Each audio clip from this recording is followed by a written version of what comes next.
We off? 30 seconds of carefree bliss. Oof, like wind in your hair carefree. Oh, like using Clorox Disinfecting All-Purpose Cleaner in the home carefree. Yes!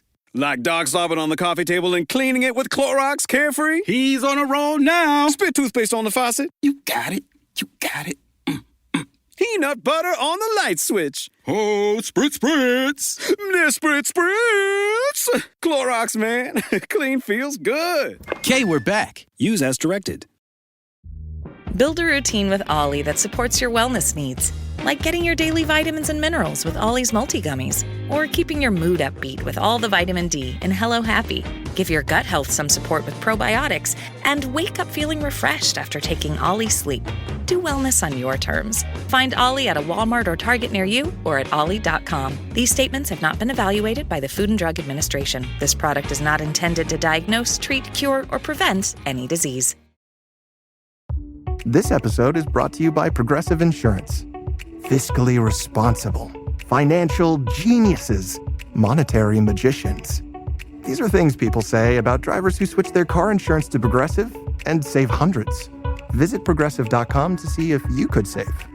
Progressive Casualty Insurance Company and Affiliates. Potential savings will vary, not available in all states or situations.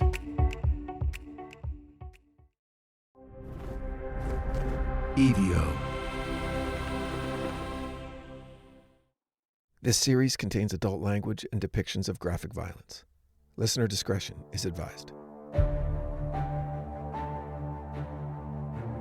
Previously on The Devil Within, Satan's Shadow. As the temperatures in Los Angeles rise throughout the summer of 1985, so does the body count of the Valley Intruder, and his confounding MO, or more specifically, lack of any consistent methods, make the jobs of the detectives on the case bafflingly impossible. And the killer makes his motivations clear, with satanic symbols left behind at his most recent murder scene. If there's one thing law enforcement knows, it's that a killer who believes he's doing the devil's work is an incredibly dangerous adversary.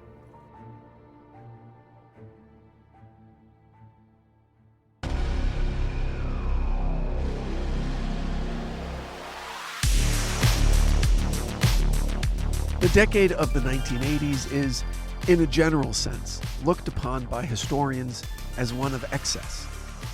Everything seemed to be turned up, amplified, overdone, from fashion to music, film and TV, and especially politics. Now that may seem a strange statement to make if you're a political junkie like I am. Why? Well, because the 80s was dominated by, was defined by, the conservative politics of Ronald Reagan. So how does an incredibly conservative administration preside over a decade of indulgence, excess, and runaway consumerism? To put a complex socioeconomic set of principles in simple terms, I'll say this. The conservative, or Republican platform, has long stood on the foundational idea of small government. Less federal oversight, more leave us the hell alone. One of the manifestations of this is the deregulation of several of our major industries. Basically, you can do what you want and Uncle Sam won't interfere. Especially the bankers. And when money people don't have anyone looking over their shoulders, shit gets real. Welcome back to The Devil Within, Satan's Shadow. You're listening to episode 4, Greed.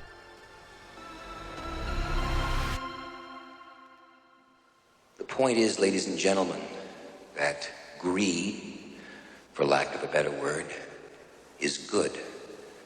Greed is right. Greed works. Greed clarifies, cuts through, and captures the essence of the evolutionary spirit. Greed in all of its forms. Greed for life, for money, for love, knowledge, has marked the upward surge of mankind, and greed, you mark my words, will not only save Teldar Paper, but that other malfunctioning corporation called the USA. Thank you very much. That's the legendary Michael Douglas in his Academy Award-winning turn as corporate titan Gordon Gekko in the quintessentially 1980s movie Wall Street.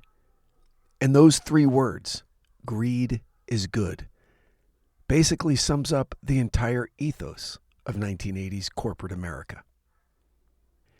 If you look at the major financial crises over the last couple hundred years, they've been caused by, in large part, deregulation in the years leading up to it. Most recently, the global financial crisis in 2008 that was caused by the U.S. mortgage industry completely cratering due to incredibly risky loan practices by the big banks, because many of the regulations that had previously prevented the banks from gambling with the backbone of the American economy had been stripped away by the previous Republican administration. Then there's the bailouts paid for by the American taxpayer to save the banks that got us into the mess to begin with. Then we think we learned our lesson. Then a few years go by with regulations being put in place by a new administration, and we forget. Wait, I could be making more money if the damn government would just leave me the hell alone? That's it. I'm voting Republican. And it all starts again. In the 80s, it was insider trading in so-called junk bonds. A junk bond is a highly profitable but incredibly risky financial instrument issued by a company that's in trouble to raise money in an effort to stay afloat. If the company finds its footing and succeeds, those bonds could pay 100 times their value when purchased. But if the company fails, you're completely out of luck. Michael Milken famously brought the idea of junk bonds into the 1980s zeitgeist by amassing a fortune in the billions before publicly getting arrested for racketeering and securities fraud. He was fined $600 million and spent 22 months in jail. He's since gone on to be an incredibly philanthropic man, giving away billions to numerous charitable causes, funding schools, medical research. But he'll always be associated with the rampant greed of 1980s Wall Street. Then there was the 1980s savings and loan crisis, which was caused by, you guessed it, deregulation across the savings and loan industry. With no one looking over their shoulders, financial executives started playing fast and loose with other people's money. Risky investments that they'd otherwise have to answer for, blatant fraud, whatever it took to keep the gravy train running and those massive fees lining their pockets. By 1990, almost 1,000 savings and loan institutions had failed, costing the American taxpayer more than $160 billion in bailouts. And who was on the leading edge of all of this financial fuckery? The yuppies.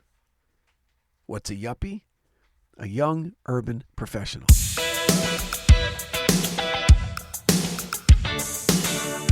In the 80s, the yuppies were a cultural movement that glorified material wealth and excess. They became the face of greed. Luxury cars, designer clothing, massive cocaine use, and their indulgences led directly to the rise and awareness of previously out-of-reach luxury brands. Rolex, Porsche, Gucci. Brands like these suddenly found themselves no longer symbols of the ultra-wealthy, elite, so-called jet set. The emergence of a new upper class with a willingness to spend and an insatiable appetite for the good life had arrived in force. But there's more to the darkness of greed. In 1981, First Lady Nancy Reagan launched her incredibly popular anti-drug campaign, Just Say No.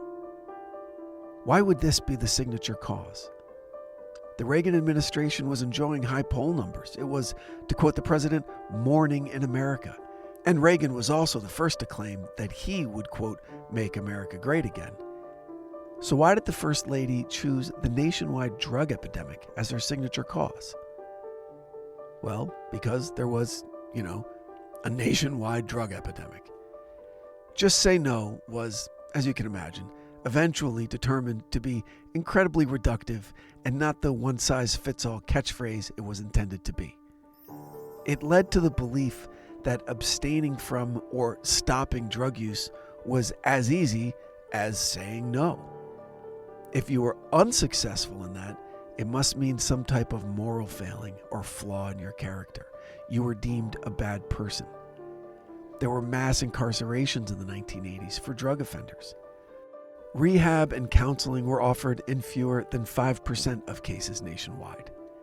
And in the final analysis, though well-meaning, the Just Say No campaign is considered a failure that did more harm than good. Plus, it did nothing to get drugs off the street. And that's where the real greed can be experienced. The cartels we spoke briefly about in the previous episode were driven by greed and power, and they amassed unbelievable amounts of both. And if we follow the effects of that industry, from the coca fields of Colombia to the streets of Los Angeles, there's no more terrifying portrait of a victim of that greed than Richard Ramirez, who in turn found greed to be a necessity in his own life. As discussed in the previous episode, Richard Ramirez had a blistering cocaine addiction that needed constant attention. His descent into a life of crime began with simple burglaries in order to have enough cash on hand to buy his drugs from the dealers in downtown LA. So, like all professional thieves and addicts, he built out a network of partners that allowed him to maintain the lifestyle that his addictions demanded. Drug dealers were easy to find and didn't care who you were. If you had the cash, they didn't ask any questions. But before Ramirez could get to that point, to get cash in hand, he needed another criminal relationship that required a bit more trust. He needed a fence. In the world of stolen goods, a fence is supremely important. It's a person who buys a stolen item and assumes the risk entailed with that transaction, but then sells it for a profit, thereby making it worthwhile to take the risk to begin with. The good fences are even able to make it all seem legal on the other end. It's important for a fence to not have a criminal record, because that would prohibit them from selling to the legitimate pawn shops, which is where a lot of their business happens. If a fence does have a rap sheet, they'll employ, quote, clean sellers, or people who haven't been arrested and can offload high-end items for a fee. Jewelry, electronics, watches, the type of items that would exist in nearly every home in America and that every pawn shop or secondhand store would have display cases full of. Those are the items that burglars look for, that fences want, and that can easily disappear into the marketplace and are just as easily and quickly resold. The term fence is derived from the Old French défense, meaning protection. It's spelled D-E-F-E-N-S. The English word would obviously become defense, with virtually the same meaning. In the late 17th century England, the word was shortened into the slang fence, so it could be used in the open by criminals and the coppers wouldn't know what they were talking about. This specific term was used because it was, literally, what the person who bought stolen items from a thief provided. A layer of protection that put money in their pocket without the thief having to expose his criminality in the marketplace and risk getting caught. So the fence was, in reality, a defense against exposure and arrest. And what did the fence get out of this relationship? A serious discount. About 10 cents on the dollar compared to what an item was actually worth.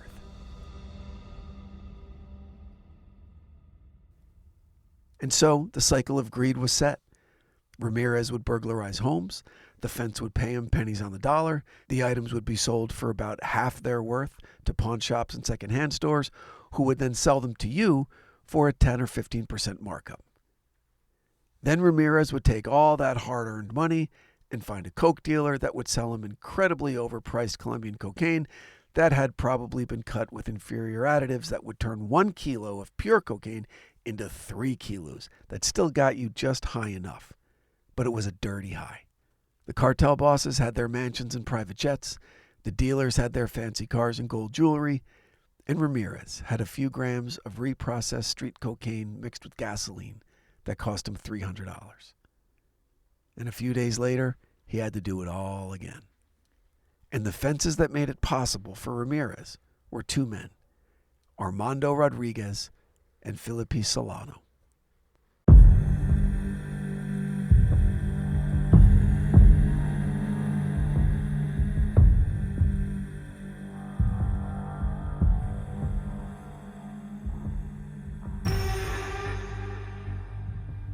The descent into hell was a journey not just downward through stone and fire, but inward into the soul of humanity's folly.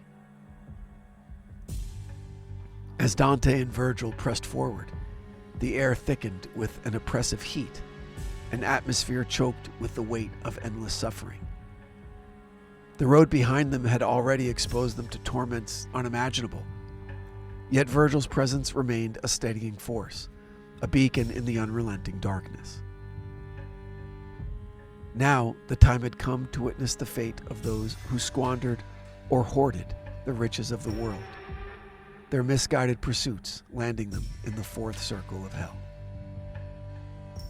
The path sloped downward, winding through ancient rock that bore the scars of untold centuries, as if it too had suffered beneath the burdens of those who had walked here before. The murmur of distant voices grew louder, a discordant symphony of lament and rage. The smell of sweat and dust, thickened by the acrid scent of burning regret, filled Dante's nostrils as they neared the next stage of their descent. Virgil, ever the wise and knowing guide, turned to him. "Here, my son, lies the realm of the avaricious and the prodigal," he said, his voice heavy with knowing. In life, they knew no balance. Some clutched their riches to their chests, fearing loss above all else, while others let wealth slip through their fingers in pursuit of excess. Here, they are condemned to their eternal struggle, an endless mockery of their mortal greed. Dante stepped forward and beheld a scene of perpetual conflict. In the dim glow of the underworld's fire, massive stones, like great millstones, lay scattered upon the ground. Each was pushed by a tormented soul, rolling forward with a heaving effort, only to collide with another wretched figure, laboring just as hopelessly in the opposite direction. The sound of stone against stone echoed through the cavernous expanse, an eternal grinding that punctuated the air like the groans of the damned. The guardian of this circle, Plutus, is a fitting symbol for the circle's sins. In classical mythology, Plutus was the god of wealth, but Dante portrays him as a grotesque, demonic figure, emphasizing the corrupting influence of greed. Plutus's presence at the entrance to this circle highlights the idea that wealth, when misused, becomes a destructive force that leads to moral and spiritual ruin. His speech, although incomprehensible to Dante, conveys the chaotic and irrational nature of greed, further reinforcing the disordered state of the souls in this circle. And Dante noticed that the souls before them were divided into two miserable factions: those who had hoarded wealth and those who had squandered it. Each cursed the other, their voices rising in shrieks and accusations as they met in the center of their endless cycle. Their rage was all-consuming, blind to reason, blind to remorse. No moment of peace, no second of understanding softened their torment. Theirs was a hatred forged in the greed of their earthly lives, a war without victor or resolution. Dante recoiled at the sight. "Master, who are these souls that suffer so?" he asked, though his heart already suspected the answer. Virgil's gaze swept over the wretched mass. "Here lie popes and princes, merchants and beggars alike," he said. "They differ only in how they misused what was given to them. You see those who hoarded, their arms now straining against the weight they refused to relinquish in life, and those who squandered, their hands now pushing forth a burden to match the weight of their excess." Dante peered closer, his eyes searching the faces of the damned, but their features had been twisted by their suffering into grotesque parodies of what they'd once been. Their eyes, once filled with the light of ambition or indulgence, now burned only with an endless fury. Their words, instead of pleading for mercy, were spent condemning one another. And though Dante longed to pity them, something in their ceaseless rage repelled his sympathy. In this canto, realize that Dante also takes the opportunity to critique not just individual greed, but the larger systemic obsession with wealth, which he saw as corrupting society and the church. Through Virgil, Dante explains that many of the sinners here, especially those guilty of avarice, were prominent figures who misused their wealth or positions of power. Interestingly, he notes that many of them were clerics, priests, and even popes, reflecting his criticism of the corruption within the church due to the pursuit of material wealth. A voice rang out, deep and hollow. "Fools! What have we gained? What was our wealth to us in the end?" Dante turned to see a suffering soul hunched beneath the burden of his stone, his face worn with the marks of a suffering too great to be measured in years.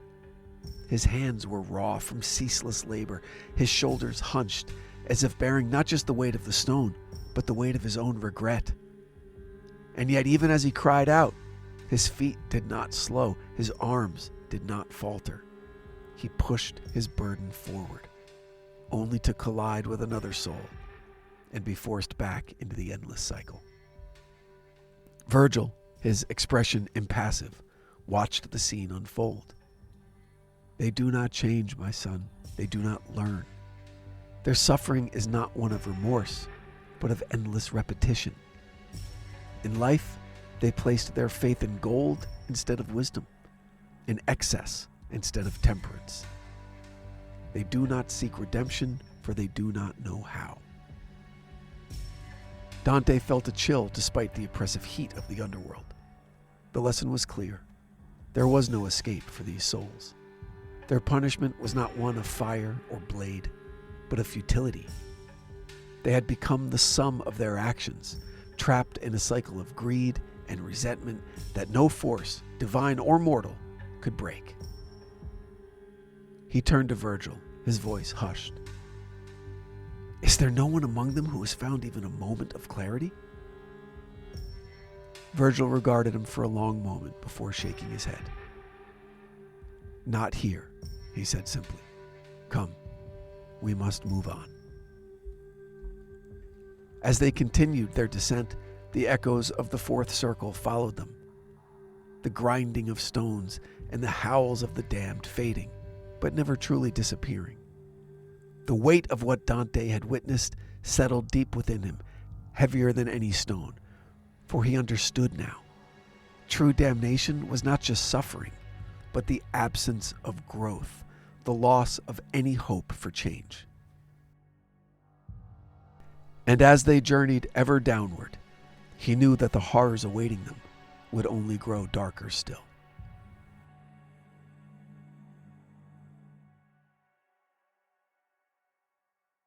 When it gets cold in LA, and yes, it gets cold in LA, not back east cold, but cold enough, I'm always ready for it.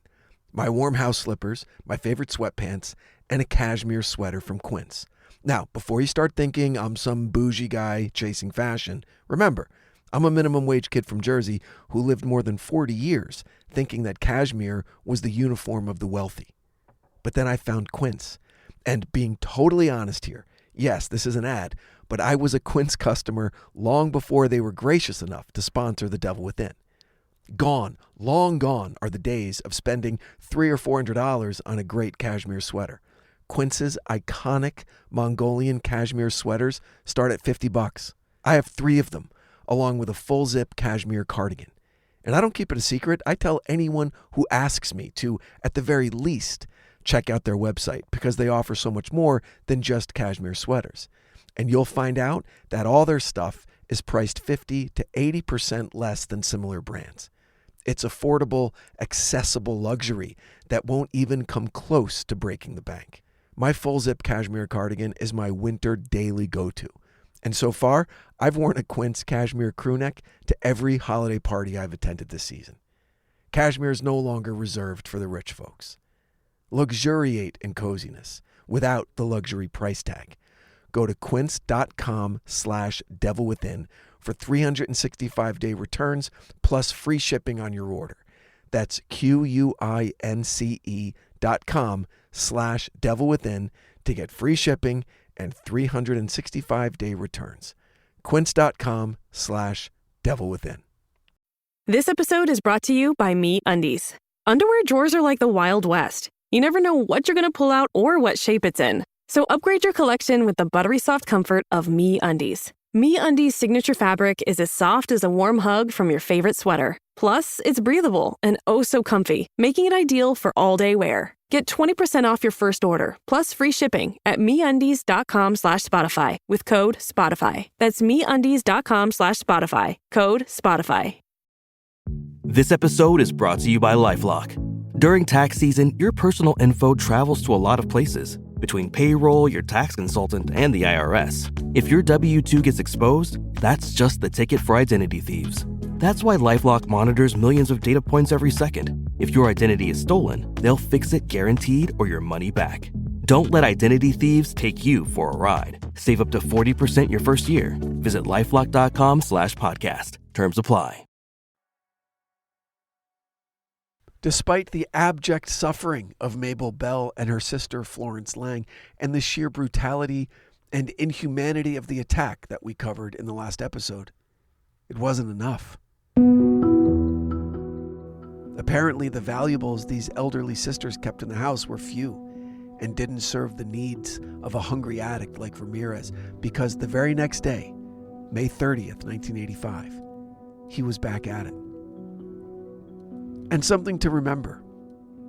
This was the first instance where Ramirez used the same stolen car twice. It would seem he found one that he liked.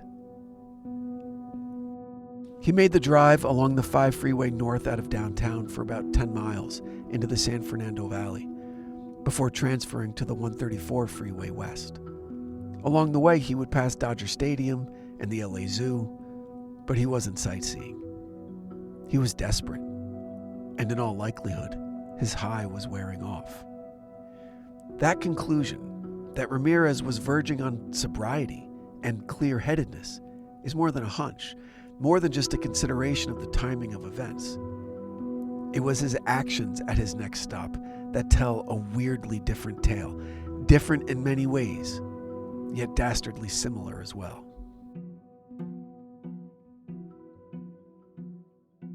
Sometime after 2 a.m. on that hot spring night, Ramirez pulled up to a small bungalow on Avon Street in Burbank.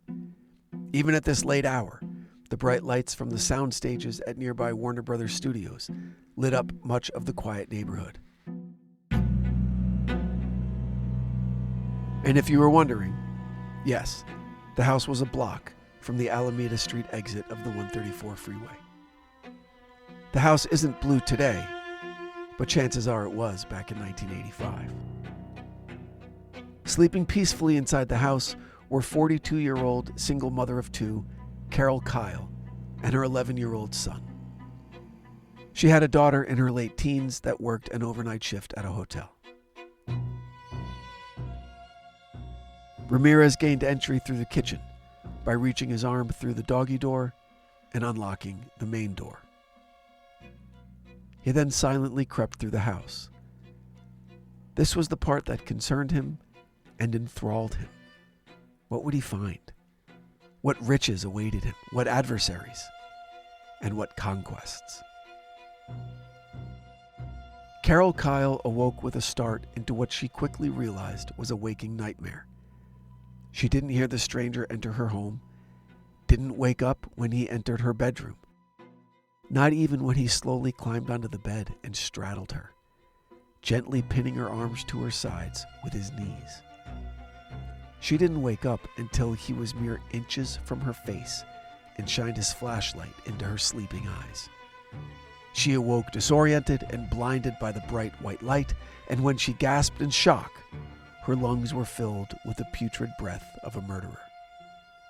When the light was moved aside, she focused not on the man pinning her to the bed, but on the pistol pointed at her forehead.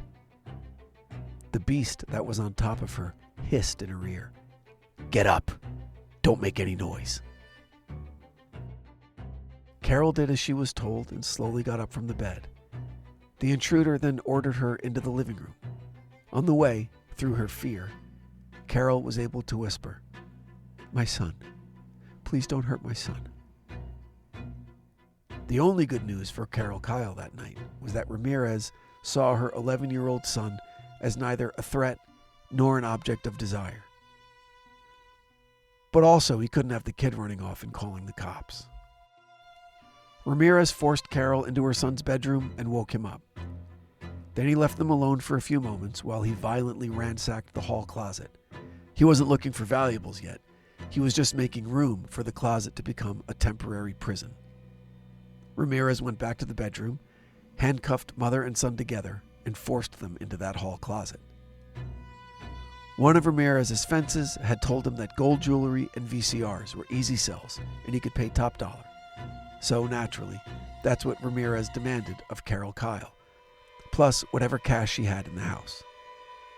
He left them in the hall closet while he rampaged through the place looking for valuables. After a few minutes, he returned to the closet and led the handcuffed pair back to the boys' room. Once there, he demanded that they not look at him, or else he'd gouge their eyes out. And to be sure that they didn't dare look at him, Ramirez decided to place a bedsheet over them before he removed the handcuffs from Carol and led the boy away, out of the room. Carol reeled in terror at the thought of this maniac taking her son away, but her fears were oddly relieved when she heard the familiar sound of the hall closet door closing. Her son was safe, back in the makeshift prison. Ramirez needed information, and he couldn't have Carol distracted. After a few moments, he returned with a pair of pantyhose, which he used to bind Carol's hands behind her back, and then he placed a black sweater over her head. Then the search of the house continued. After 15 minutes, Ramirez returned and got really close to Carol, right up to her ear, where she could again smell his stinking breath. "Where's the gold? There's nothing here. Where's the gold?" Carol told the intruder that she had a valuable necklace, but she would only give it to him if he promised to leave. Ramirez took a beat. "Let's see it. Where is it?" "I'm wearing it," she said.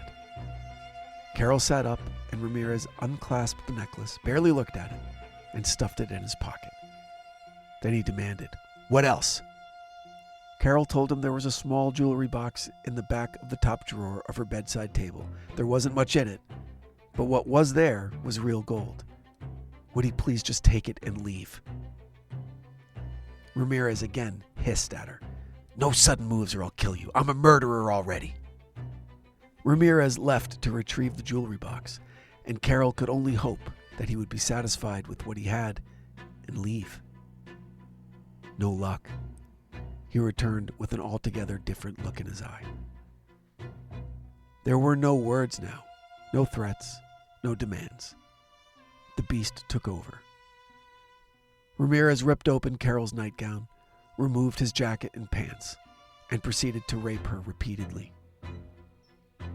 Carol muted her cries of pain and anguish in an effort to protect her son from hearing what was happening. When he was finished, and this was the most dangerous time for his victims, that was when he would bludgeon or stab or shoot or strangle. But not this time. This time, he remarked, "You must be cold." And he got a robe and he put it around Carol's shaking, wounded body. Then they started talking, and seriously, they chit-chatted for about 15 minutes, during which time Carol asked if he wouldn't mind untying her. The pantyhose were very tight around her wrists and were starting to hurt. And he did it. All the while saying things like, "I don't know why I'm letting you live. I'm a killer." Then Ramirez went and got her son and brought him into the room to be with his mother. But he still needed to make sure that they didn't call the police for a while so he could make his getaway and, well, It was Carol who suggested that he handcuff them together around the bedpost. Would that be okay? Ramirez nodded, and Carol did the handcuffing herself. But then Ramirez had a problem. Where should he leave the key so they couldn't get to it, but someone else could? Again, Carol piped up, "Why don't you leave it on the mantle above the fireplace? Because my daughter would be home in a few hours and she'd be able to unlock us." Good idea. And that's right where he left it. Hold on. What? I mean, what the fuck? Look, there's not wanting to piss a guy off with a gun who just raped you.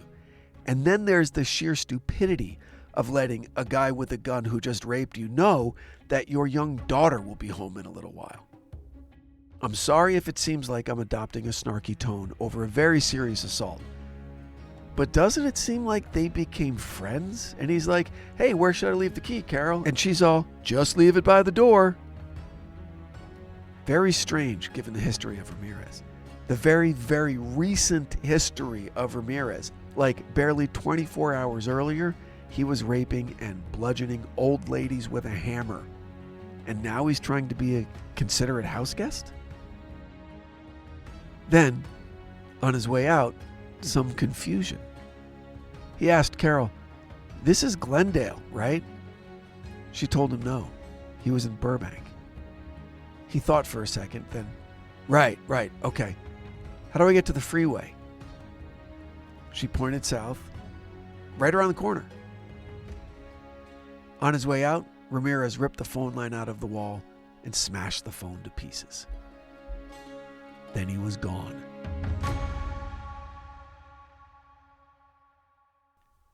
Detectives Carrillo and Salerno had more than a month to digest what the hell happened at Carol Kyle's house. Ramirez left no physical evidence behind, no fingerprints. The rape kit was inconclusive, not even a sneaker print this time. So why were they there, our detectives?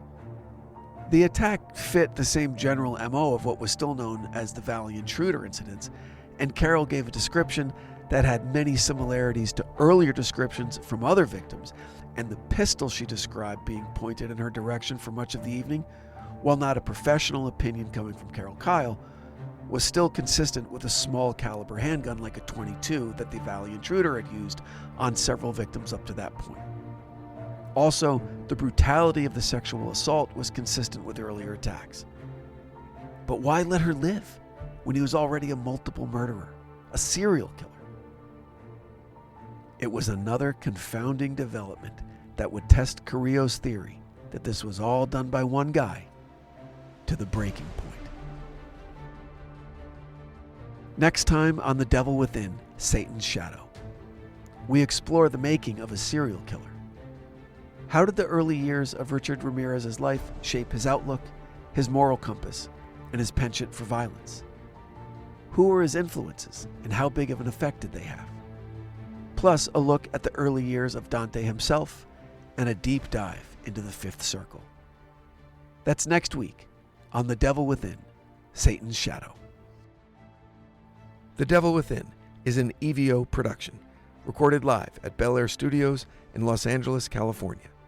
Written and produced by Brandon Morgan, executive produced by Danny Abelson. For The Devil Within, I'm your host, Brandon Morgan.